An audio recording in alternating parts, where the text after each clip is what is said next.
Hi students, welcome to the science class. In the last session, under the chapter of fiber to fabric, we studied under the animal fabric, that is under the animal fiber. One of the animal fiber, it is nothing but the wool. How we are going to make the wool fabric by the help of the wool fiber. Now I am considering under one fiber of the animal comes under the animal fiber, that is nothing but the silk. How we are going to make the silk fabric using the silk fiber, how the silk fiber will be produced, what is the lifestyle of the silk, how we are going to get the silk, we are going to study in this session.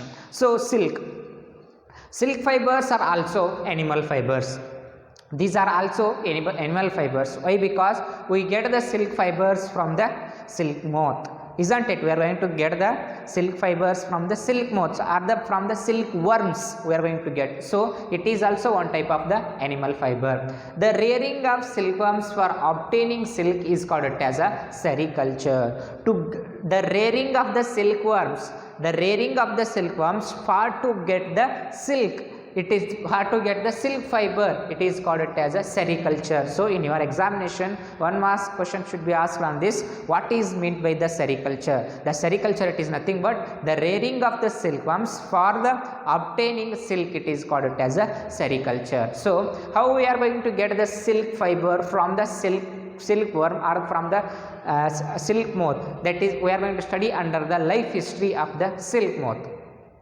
So what happens in the life history of the silk moth? How we are going to get the silk fiber from the silkworm? See step by step. First, the female silk moth lays eggs from which hatch larvae which are called caterpillars or silkworms. See, the female silk moth is going to be lays thousands of eggs at one time. It lays thousands of eggs. Thus female silk moth lays thousands of eggs from which hatch larvae which are called caterpillars or silkworms. From that eggs, the hatch larvae, it is called as a caterpillar or a silkworms. It is the first stage of the silk moth. See, remember here, the first female silk moth lays number of eggs, that is thousands, hundreds of eggs. From that hundreds of eggs, that eggs will be hatched and laid some worms. This is the first stage of the silkworm, that is it hatches. That stage it is called as a caterpillars. That silkworms are called as a caterpillars. Then what happens in the stage of life history of the silkworm? That caterpillars, when these caterpillars, we are going to call it as a caterpillars because just they are hatched from the eggs. So these caterpillars, when it is enters into its next stage, that is called as a pupa. The next stage of the caterpillar, the next stage of when it is enters to the next stage, that stage will be called as a pupa. So when it is enters into the pupa, it weaves a net to hold itself. So when it enters into the next stage, that is enters into the pupa, it weaves a net. It waves a net. Waves like structure will be waved by this caterpillar when it enters to the pupa to hold itself. Why? Because it is going to be waved the net like structure to hold strongly. It waves the net like structure and it swings its heads like the structure of 8. When it is going to view the net-like structure, itself, in that time, it moves its heads, it swings its head in the structure of the 8. Yes, remember how it is. If you are going to consider the head of this point is the head of the that is caterpillar. It swings the head like this. It swings the head like this. At the moment of when it is going to view the net-like structure, it swings its heads. It swings its heads like this type, 8 structure, like this structure. At that time, when the caterpillar swings its heads in the structure in the form of 8, it secretes. During these movements, caterpillar secretes fiber made up of protein. During this time, during these moments, these caterpillars, they are going to secrete a fiber-like structure made up of protein, which hardens on exposures to air and becomes silk fiber. So when the caterpillar starts to weave itself a net, when caterpillar starts to weave itself a net, it starts to movement its heads in the structure of it. At that time, when the head of the caterpillar moves in the form of it secretes the fiber-like structure made up of protein. That fiber-like structure, when exposed to air, it becomes hardened, and that is known as the silk fiber. You have to remember what is silk fiber, how it comes. So when the caterpillar enters into its next stage, that is called it as a pupa. When it enters to its next stage, it starts to weave itself a net-like structure by moving its head in the form of 8. During this movement, the caterpillar is going to secrete a fiber-like structure that is made up of protein, and that fiber-like structure, when exposed to air, it becomes hardened. That is nothing but the silk fiber. Have got understood? This is the life history, how the silkworms or a silk moth is going to be make the silk fiber. What happens next here? Since caterpillar completely covers itself by a silk fibers, and this covering it is known as a cocoon. So it is continuously weaved this net around its body. The silk moth, that is the caterpillar, going to weave a net-like structure with the help of the secretion protein, which is made up of the protein. With the help of the secretion, thread-like secretion, which is made up of the protein, it will be completely covers its body. When it's going to make itself a net, and that net-like structure, that covering of this protein-like structure, that will be called it as a cocoon. What happens here?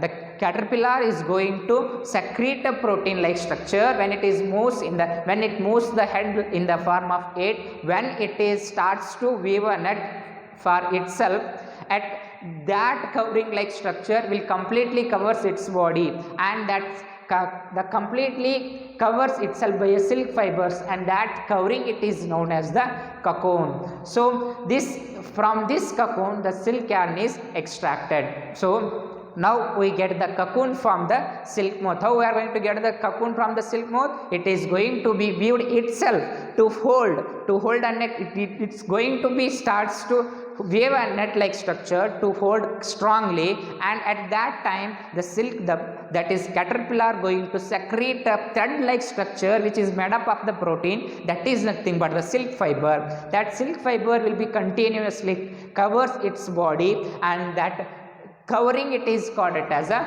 cocoon. From the cocoons the silk yarn is extracted. From this cocoon we are going to get the silk fiber. Easily. So different type of the cocoons gives different types of the silks. Different types of the cocoons gives different types of the silk yarns. See, different types of the silk moths gives different types of the cocoons.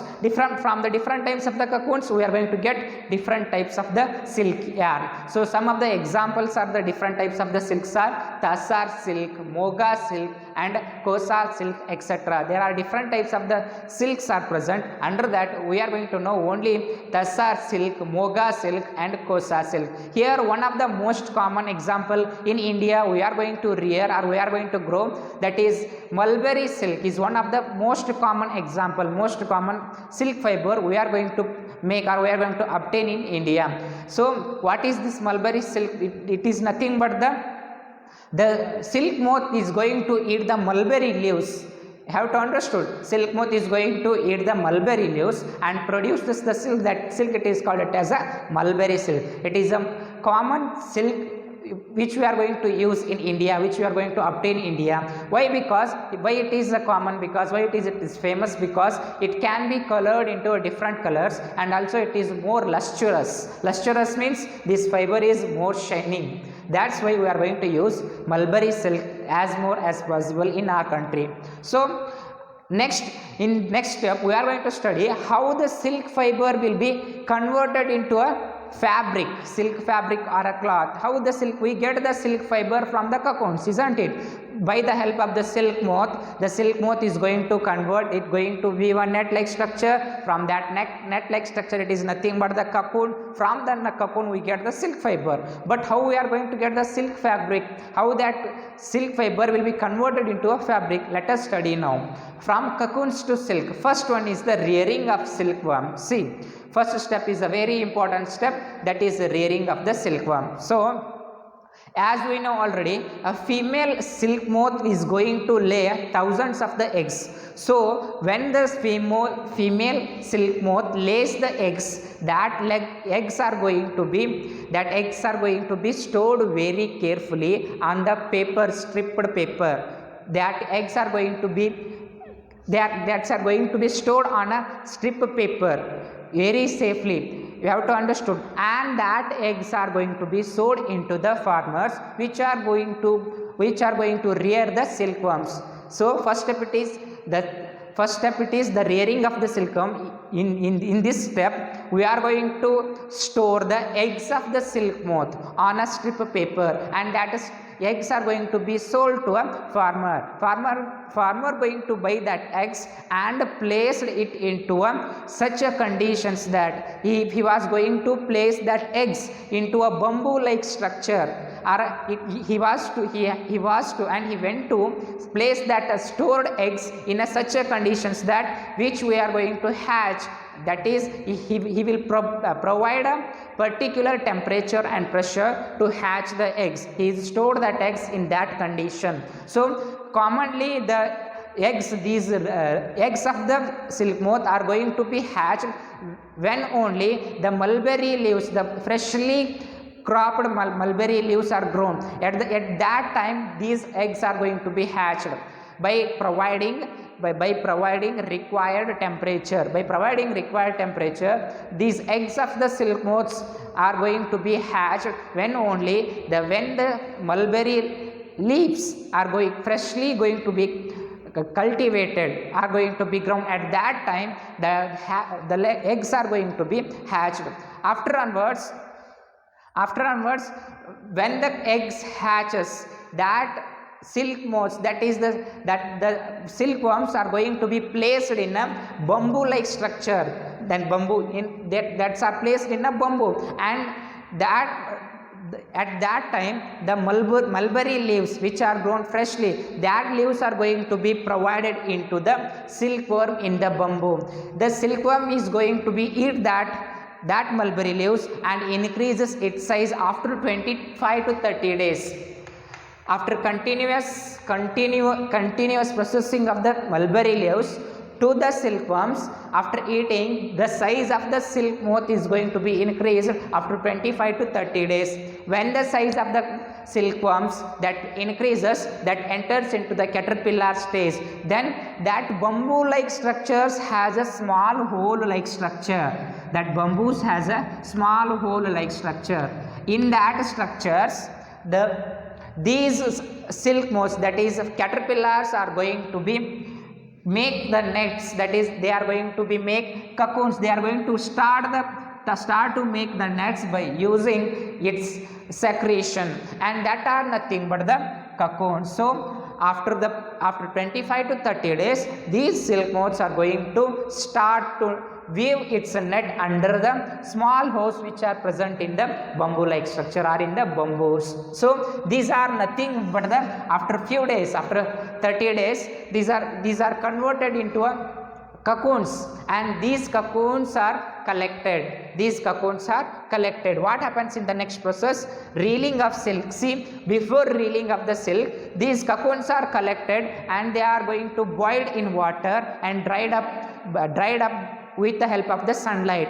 These cocoons are going to be boiled in a water and dried up with the help of the sunlight. Why? Because these are very strongly attached to one another in the cocoons. So we have to unreel the silk fiber from the cocoon. So we have to boil these cocoons in the water, and with the help of the sunlight we are going to dry it up, and after onwards reeling of the silk. So from this cocoon, the fibers which are present in the cocoon are now easily unreeled. Why? Because these cocoons are reeled by the silk fibers after boiling, and by drying up in the sunlight, that fibers are easily going to be unreeled, and that unreeled fiber going to be reeled with the help of the machines, and that is nothing but the silk yarn. So we are going to convert this silk fiber into a silk yarn by unreeling the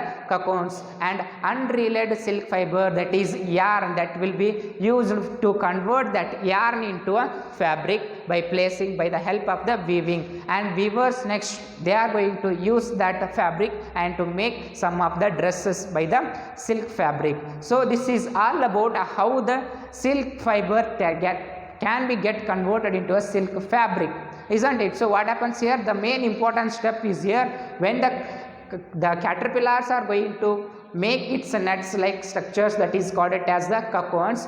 The farmers are going to collect that cocoons and boiled in a water and dried up with the help of the sunlight. After onwards, they are going to unreel the cocoons which are covered with the silk fibers and going to be collected, and that unreeled silk fibers that are converted into a yarns, that yarns must converted into a silk fabric, and that silk fabric will be used for weavers to weave some different types of the dresses. This is all about how we are going to get a fabric from the fibers. In this session in this chapter we studied about how we are going to get the wool cloth, that is wool fabric, and also how we are going to get a silk fabric. These are two types of the animal fibers we are going to get from these fibers of fabrics, isn't it? So in next session we are going to study your new chapter, and this completes your third chapter, that is fiber to fabric.